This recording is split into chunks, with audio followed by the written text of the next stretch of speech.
period. Shout out 6th period.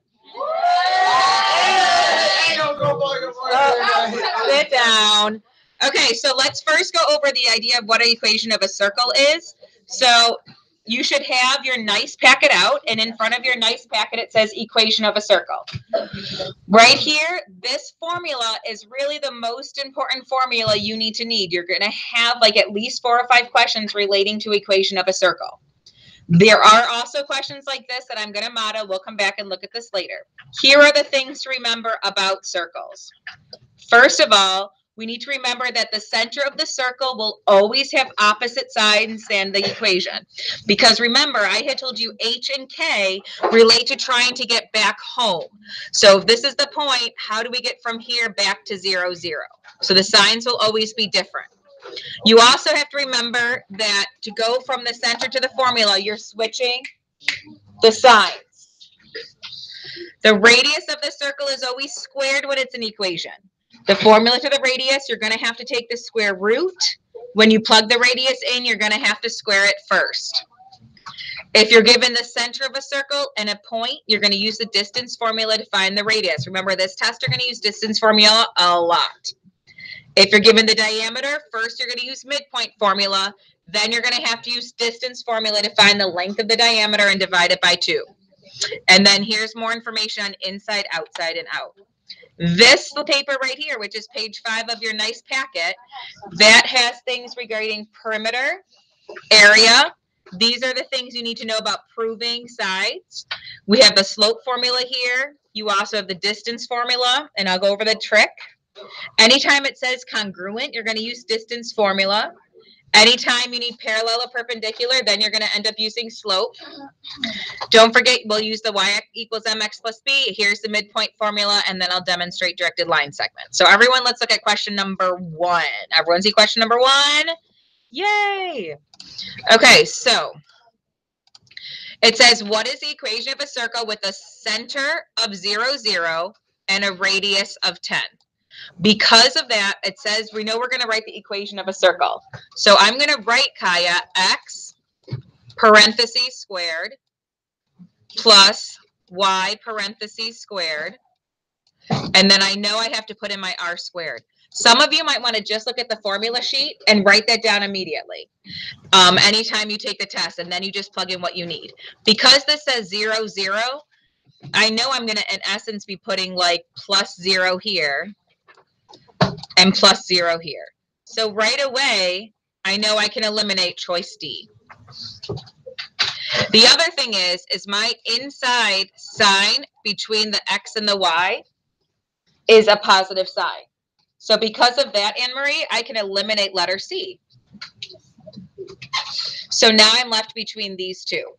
Because this says the radius is 10, what I'm going to do is I know I have to square the radius. So 10 times 10 gives me 100, which is why my answer is choice B. Got it? Yay. Next one, it says, what's the radius of the circle? So I don't even have to look at anything over here. I just have to look at this piece of information. Because I know this piece of information is the radius squared, and I got that from the formula sheet, all I have to do is do what? Who's got the idea? Not divide. What number squared equals 25? Exactly. What number squared equals 25? So the square root of 25 is 5. So you should have choice H. So far, so good? Yep. Next one. It says, what's the equation of the circle shown? Well, we can tell that this circle's in the first quadrant. We see that the X and Y are both positive. We see that the radius is 2. So because the X and Y are both positive, that means that inside the formula, we need to have it be negative because this is positive 4, this is positive 5. That means that I have to switch the signs. So I'm going to cross out B and I'm going to cross out A. Now the formula says that after we do the center, the formula on the formula sheet tells you it's r squared. So our radius is 2. So in order for us to get the radius squared, we have to do 2 squared, and that gives us 4. So we're left with choice D. So far, so good? Hold on, I should write this down. Okay, next. Okay, let's look at this one, number 4. It says a circle has a diameter with endpoints 4, 2, and 2, -4. If you go back up to the original paper, I told you anytime that you have diameter, you're going to, right here, use midpoint formula, and you're going to use the distance formula for the radius. So if I go back to the problem, we're going to use distance formula, and then we're going to use midpoint formula, or midpoint distance. It doesn't matter which comes first.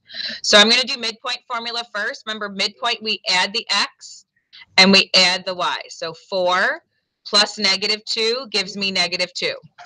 But for midpoint, we also then, wait, what?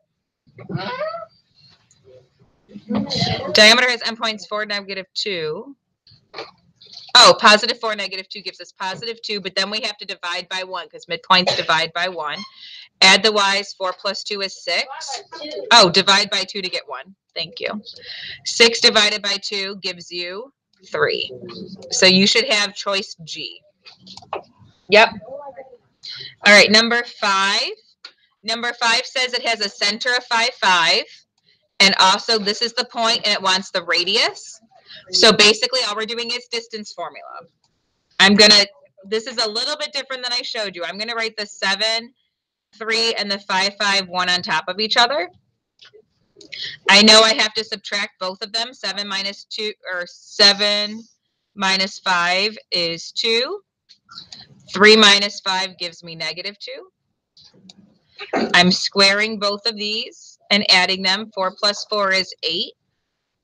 And then I need to take the square root at the end. So I'm going to be left with 2.8.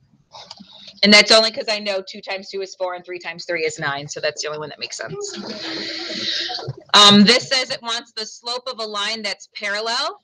We know parallel means the same slope. So if you go back to the original page, parallel means same slope on this page right here, equivalent slopes. Where are we? So now I'm going to go click here. And then equivalent slopes makes it be -3/2. So you should have choice B. So far, so good?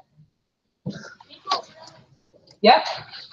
Anytime it says parallel, we know parallel is the same. What do we know about perpendicular slopes?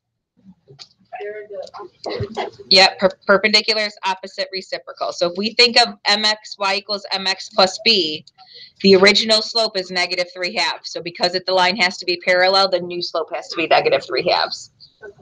Okay. Next question. Now it says it wants the radius of the circle, sugar shoots.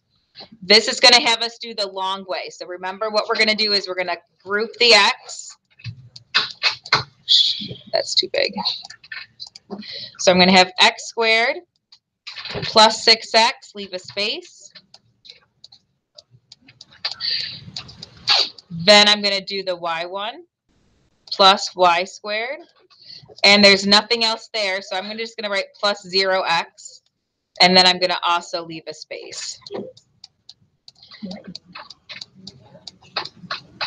Okay, so the next step after I group it is I set up the equation, and I get the equation right from the formula sheet.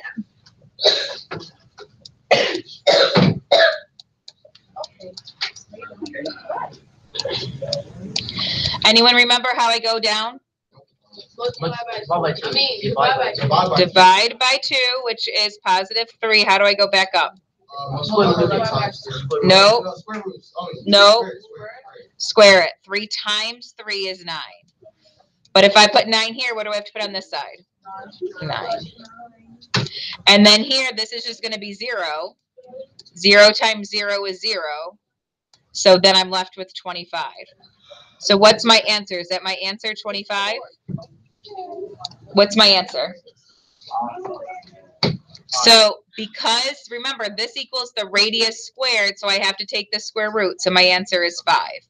Because the square root of 25 is 5. If we do the same thing for this one, we've got, it already has it grouped kind of for us. So I'm just going to go right to the formula. So what's the answer? 5? 5, because the square root of 25 is 5. Because the formula says it equals the radius squared. So then here, I already know my first point 0. They gave me that already. And it makes sense because there's no x value. Shmeep 2. So that gives us the x squared. Now, all I'm going to do is take half of this. So half of negative 10 is negative 5, and that's what goes here. Now, I could keep going on and doing the problem, but I don't have to. This only wants the center, so I'm going to stop here. In order to get the center, we know from the first page that anytime you go from the equation to the center or the center to the equation, what happens with the signs? The same or they switch? They switch. So since this says negative 5, I know it's going to be positive 5. So this will be choice F. So far, so good? Anyone need me to go over that again? Christian, come back up. Back up. Wait, do that. So the x's already had no x's next to it. The x's already had no x's next to it. Then I'm left with the y's. Here's my y part. So half of negative 10 gave me the negative 5. But I didn't even finish the equation because I didn't care about the radius. So then what I needed to do is anytime we go from the equation to the center or the center to the equation, we switch the signs. So this 0 stays 0. X minus 5 just becomes positive 5. Ma'am. And then come back and do work? Absolutely.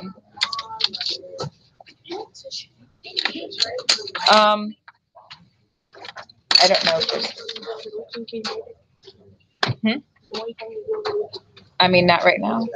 Which equation represents a circle that has a center here and a radius here? Not sure, you'll have to look. So let's take a look. Anytime we go from the point to the center, well, we know right away it can't be D, so we'll cross out D. And then because this has, it's not 0, 0, we know that we have to have X's and Y's in it, so it's not B. So we're left between A and C. The main thing is when we go back, here is, we have X minus 4 squared. All it's testing you is really your ability to do binomial multiplication. Ariana's in there. So here, I'm going to just do X minus 4 times X minus 4. That X looks really messed up, but you see it. X times X is X squared. Both of these have X squared. Then I've got negative 4X here. And then when I do the other one, I also get negative 4X. So altogether, I have negative 8X. Oh, sugar shoots. I did that completely wrong. This should be positive because we're going from the point to the equation. These are positives. So my answer is positive 8X. So it's choice C. Anytime we go from the point to the equation, we switch the sign. So this was negative 4, so this became positive 4. Positive times positive gives you positive 4X, 8X, and that's how we got the answer. Guys, thank you for not talking. Next question. Here, we're going to stop the video once we get question 10 done. So here, what we're going to do is we have to fill in the blank. It says, what should the added pieces be? Can we not throw things? So then, if we divide this by 2, 8 divided by 2 is 4. 4 squared gives you what? 16. So this is 16. So that's our answer. Okay.